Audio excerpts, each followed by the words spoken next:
I feel like I'm connecting, Bono, an awful lot better. Good. Than I was.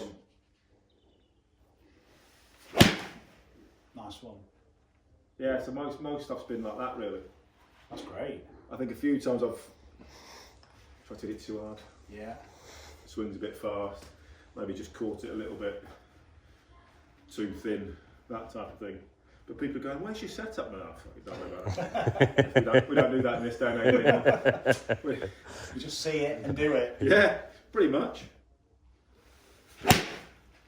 Swinging the club now, letting it release.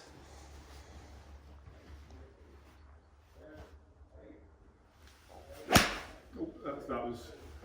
It's effort then, yeah. Yeah. You pulling on the club. Yeah. So instead of letting it go, Danny. So this is where I'm. This is what we're going to talk about now. Talk about the kind of effort you put into a golf swing. We talk about impulse. So impulse is basically force and time, force over time. So if me and you have got shopping trolleys, and we're going to have a race with a shopping trolley. 10 yards, and you're off and you're running like this. The other alternative, we could do that, or we could go like that. So you can apply a lot more force over a short period of time and then just let that go, as opposed to pushing it all the way. And a lot of people in their golf swings are putting low level force over a long period of time, as opposed to a high amount of force and then just let it go.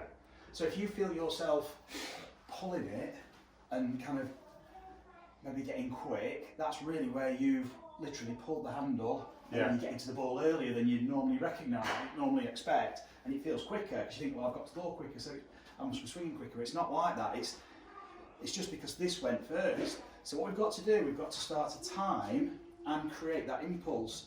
So we are releasing the club and then letting it go, as opposed to doing all the work. Yeah. And that's when your swing can feel effort and you don't get the results. And notice where the club goes when you start putting the effort on, as opposed to letting it go. Yeah, I think it's having that belief and just and committing to it. Exactly. And getting through it. It is. So what we're going to do, simple exercise. Just grip you perfect. You've got it in your left hand. Okay. I just want you to. Throws me off you. I know, I'm doing it. I'm mirroring you now here. So we go over here.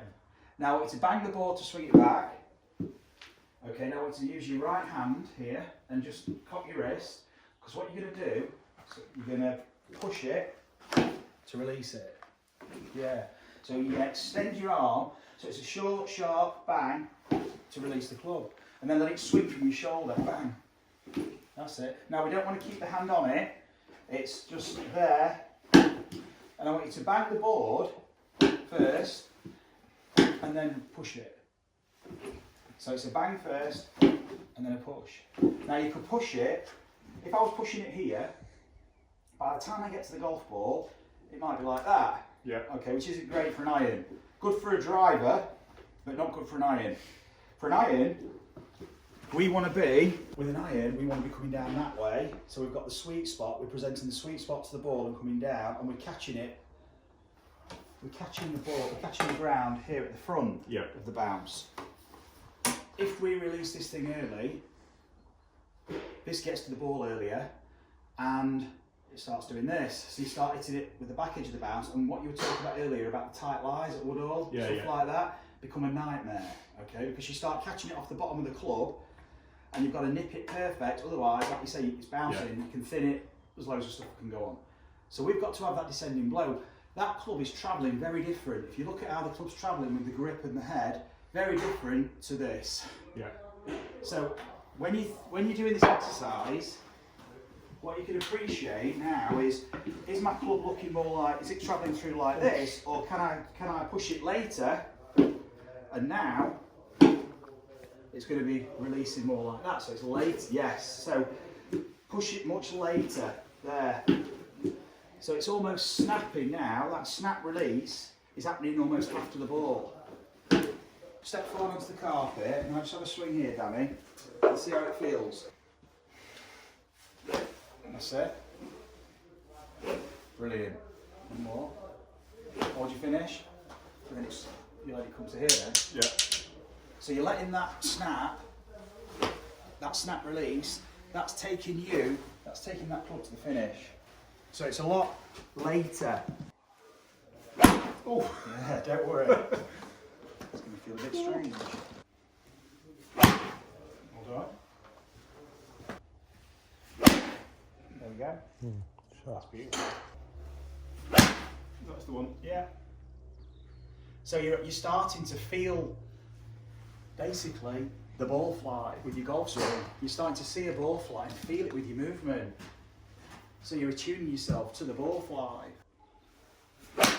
Oh. That was more So my yardages have been pretty true, and I mean, that's big, that. We've all got this, generally. It's just that the better players are doing it later, and your average golfers are doing it early.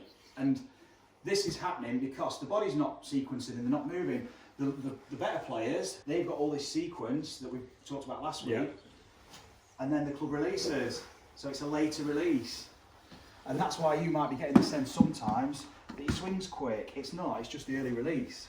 So it's the later snap release. so the longer the club, well, not really, especially with the hybrids, it's just delay it a little bit. Yeah, it's that sequence that you can feel. And it's just so controlled. But you can still go for it, but it's knowing when to go. You go in, you're basically storing your power, Danny, and then whoosh. Like, you know, if I was pushing this club, I wouldn't be pushing it here. Just put your right hand on the shaft like that, you'd be pushing it as late to get the air here. Yeah. Bang. There, that's it. So put it down first, and then rock forward, and then swing back, and just gentle through. Good. And Tony's on the course.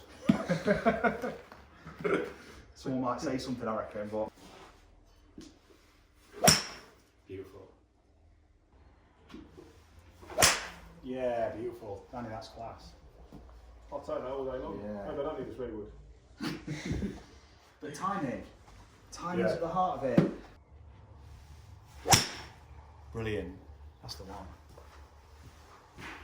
There's a very noticeable difference in your timing.